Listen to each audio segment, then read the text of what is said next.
What's going on, everybody? How are we feeling today? It is Ben Morgan of the Fins Up Network. Day 7 of on-field action during training camp for our Miami Dolphins is officially in the books here on Thursday. Team actually shed the pads. They went back to no pads for today's practice. And I would say that the good news from today's practice is that it wasn't littered with snapping issues. So it'll be nice to finally talk about something else. For the first time in a few practices here, I do also have a few nuggets I was able to collect from Wednesday's day off that I'm going to be sprinkling into today's video. We will jump into all of the day's action here in a second. Before we do, as always, I want to hear from you, your thoughts on training camp, the action that went down today, any questions you may have pertaining Dolphins training camp as well. Let me know. Go ahead. Drop them in the comments. Get subscribed if you haven't done so already. Thanks, as always, to all of those that have. Dolphins fans, like we've been doing the last couple of days, thank you for putting up with my internet recently. I was told that it's hopefully going to be fixed here at some point in August, so I do have to clump all the videos together. So thanks for just letting me knock them all out right away. That kind of like the highlight package, the graininess as well. Was told that we should have an end to that here soon, but we will jump in right away with some of the video highlights of the day. Now, I'm probably going to show these twice. This first one comes with a little bit of an asterisk. It's a nice deep ball to Tyreek Hill from Tua. Unfortunately, it looks like there's probably going to be on a sack on the play prior to it going down here. Sorry for the pole that's in the way too. We'll talk a little bit more about this one as we go on here. This next one, you can see Achane there behind Tua. He's in the orange jersey today. This one, it's a nice little gainer, but with Achane speed, man, he might be able to pop that a little bit even further. And this one here, we're going to talk about later in the video today. A simple play, but it's something that we don't see all that often from Tua Tagovailoa, which is some scrambling. So like I said, now that you know what you're kind of looking for, let's show those again. You'll see here, I think it's Zach Sieler and Benito Jones, both in there for a potential would-be sack. Regardless, nice long ball from Tua to Tyreek. Here's the one from Achane. It's at least going for about 8 or so. Like I said, potential for more there, given the amount of speed that a guy like Achane has. And like I said, we're going to talk a little bit more about this play and a couple other scramble situations from Tua today. But regardless, you got to see a little bit of Tua being a little bit more nimble there than what we're used to seeing in games in practices, because it sounds like he did have a couple of scramble situations today. The defense was actually working on a few different blitzes in today's practice, so it's always good to see how they do those and then how the offense responds to those blitzes as well. And that play you can see, and Travis Wingfield noted at least 1 or 2 of the scrambles that ended up going for positive yards from Tua that would have been a sack had that been in last year's situation. So it's obviously nice to see a few of these things that Tua has made a priority to work on to improve here this offseason actually coming to fruition, kind of like he's done the last few off seasons here. And we know that being more nimble on his feet, being able to maneuver in the pocket, get outside of the pocket, extend plays, that was one of his primary goals. So it's good to see him out there in practice getting some reps so he can get used to that. Because if you remember last year, essentially instructed like, hey, live to see another day. If things get a little bit dicey, go down. And by all means, it worked. He stayed healthy, right? So I think that's still going to be a little part of the message. But at the same point in time, he's our franchise quarterback. He's the guy that's going to have to elevate his play to elevate other play so that we can get some playoff wins moving forward here.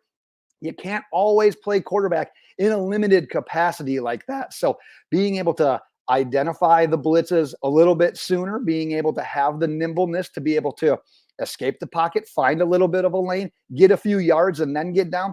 That's something that I am very interested to see how that starts playing forward here, especially in the regular season, when last year we just saw there's a free rusher, there's someone coming, I'm getting to the ground. I'm curious to see if that added athleticism actually translates onto the field here when the regular season starts. Moving on to the running backs, we saw Achane in the orange jersey along with that video from today. He caught a touchdown pass from Tua on a crossing route. Late in practice, sounds like there were some coverage issues on that play with him coming across the middle, actually just able to catch the ball and walk into the end zone. Good for the offense, not so much for the defense. Raheem Mostert was back at practice today after a rest day on Tuesday. He hit a nice run sprung by an Alec Ingold block. Chris Brooks, I know a lot of fans have been wondering how he's been doing. He was noted for a nice inside zone run, also caught a pass from Mike White on a hypothetical third down situation. Jalen Wright with the touchdown late in practice where he hit a hole with conviction again. We noted that being kind of an area that he needed to work on to improve on earlier in camp. It's nice to see now he stacked a couple of these days with these conviction-like runs, hitting that hole with that conviction a couple of days in a row now. So stacking some good practices together. And then Jeff Wilson returned to practice after leaving practice early on Tuesday with an injury. So pretty solid news all around at the running back position. At wide receiver, along with the Tyreek video, we saw the one that came with a little bit of an asterisk. Tyreek caught a 15-yarder from Tua after a play fake. Travis Wingfield noted it was one of those touch throws, those layered throws in between defenders where there's a guy in front of Tyreek, it's Tyreek, and then there's a guy behind him. One of those touch passes, layered throws that we saw so often last year. So good to see them continuing to connect on those. But Dolphins fan, if there was a lead today that I would have buried, it was this, because let's enter the Jaylen Waddle segment of today's video, because he had yet another impressive day at Miami Dolphins training camp. Talk about a guy that's stacking practices together. Had a 20-yard completion from Tua against Ethan Bonner. Tua also hit Waddle on the opposite sideline as a ball that was described by most reporters as being on a frozen rope. And that was from Tua. You gotta throw those with conviction. You gotta throw those with velocity. Because if you don't, those are a pick six waiting to happen. And throughout Tua's career, we've seen Tua be good with those, and we've seen Tua be bad with those. I think he's actually thrown 2 career pick sixes against the Jets on throws like that. But then if you go back 2 years, there was a throw to Waddle against the Cleveland Browns, opposite hash, complete other sideline. One of the best throws he had all of that season. So hopefully that added power, that velocity that Tua also worked on this offseason, hopefully that leads to good, more good moving forward. We saw an example today. Like I said, though, continuing on with Waddle, caught a toe-tapping touchdown from Tua in a late-game scoring situation. Sounds like he planted the feet, brought it in for a pretty impressive play all around. Also scored on probably one of the highlights of the day, a 43-yard catch-and-run slant play from Tua against Jalen Ramsey on a 3rd and 3 situation from the 43-yard line right at the end of practice. Based on everything I've seen, I've read, he likely is in line for being a good candidate to wear that orange jersey the next day in practice. I was also told that Jaylen Waddle and Achane so far have been this team's offensive MVPs during training camp. And if today proved anything, Waddle probably even took another step higher. So like I said, based on everything that we're hearing, your offensive MVP right now for this team in training camp is number 17. It's Jaylen Waddle. And I am quite honestly interested to see. We've talked about the target distribution and not funneling everything in the offense through Tyreek Hill. Oh man, if we can get 17 more touches, I'm expecting big numbers, another big season. Quite honestly, what hindered him a lot last year, and he still had a good year, was just those damn injuries. So we got to keep him healthy, keep distributing those targets to other people not named Tyreek Hill as well. I think we're going to see a special season from this offense from Jaylen Waddle. Another guy that's having a nice camp at wide receiver, man. It's a nice unit that we've got. River Cracraft hauled in a highly contested catch from Mike White. Most every reporter that I trust anyways has noted River Cracraft as looking like a guy that's currently in line to make this roster. And that wasn't a guarantee coming into camp here with how deep and how competitive this unit was going to be. Also caught a short touchdown towards the end of practice. Sounds like Tua and Tyreek had a miscommunication on a play that ended up resulting in an incomplete pass over the middle. Tua, after the play, kind of did the, hey, guys, that one's on me here. And quite honestly, why I bring that up is because that's a thing that you're glad that happens in practice. You got to learn from that, because typically misfires over the middle, let's just say that they typically scare the hell out of me. A lot of times that's cause for a turnover. Wrapping up the wide receivers, Jaquan Burton had a diving touchdown catch on a play where Tua also had to evade pressure and get the ball out. We're seeing that more and more. And then Willie Snead, who was signed yesterday to add to some wide receiver depth. We got a couple of guys battling back through some injuries right now. Erik Ezukanma, Odell Beckham Jr., Taj Washington. So the unit, while it is deep, had to bring in some bodies here. He's out there wearing number 82. His first catch came during team drills on a ball from Mike White. Tight ends, Julian Hill ended up getting wide open on a 35-yard touchdown pass from Tua. Big day from Tua as well. We can't ignore that. Busted coverage on the play. Tua found him immediately for 6 on that one. And then Jody Fortson noted with a couple of catches during team drills, including a short touchdown from Skylar Thompson. However, also noted for a drop today on a pass that was just a little bit behind him from Mike White.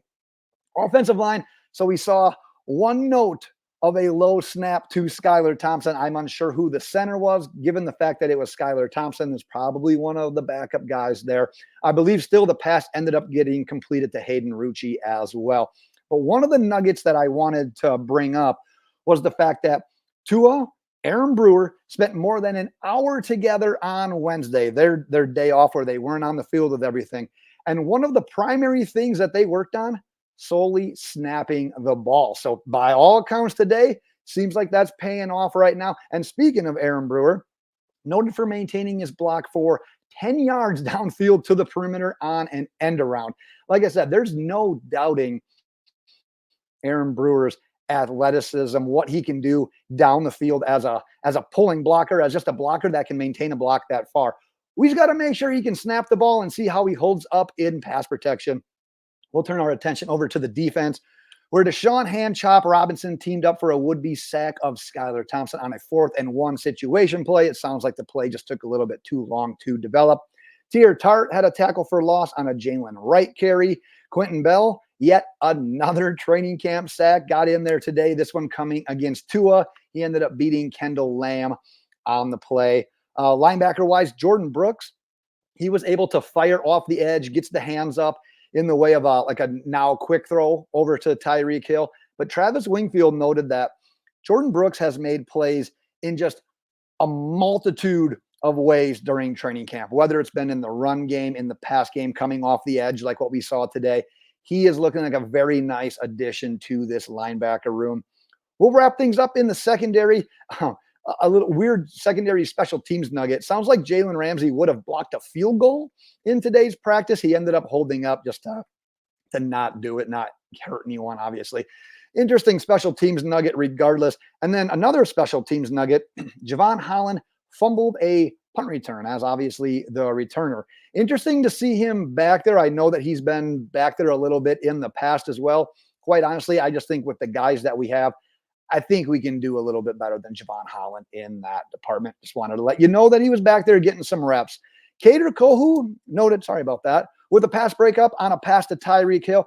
Another thing that I was told on Wednesday that he has been impressive most all of these training camp practices, which is actually great news because the defensive coaching staff, they had some concerns about him when they reviewed his film from last year. So they weren't quite sure where his fit was going to be, how things were going to come along with him. Sounds like he's doing well, maintaining most of his time in that slot position, and then at the same time, not having to be playing out on the boundary where it might be a weakness. But in this new defensive scheme, sounds like it's great news for Kader Kohou. Nick Needham with a pass breakup on a pass to Malik Washington. One other thing I was told was that the coaching staff, maybe disappointed is the wrong word, but I'm going to say it. Maybe a little bit disappointed right now with Malik Washington. Sounds like one of the gripes has been he's been a little bit slower coming out of his breaks than what he's going to need to do here at the next level. But it sounds like Wes Welker was able to talk to him, kind of calm him down a little bit and say, you know what, you're overthinking it. Just go out there and play. Stop thinking so much. So it's going to be interesting to see if his involvement increases in the next practices as well.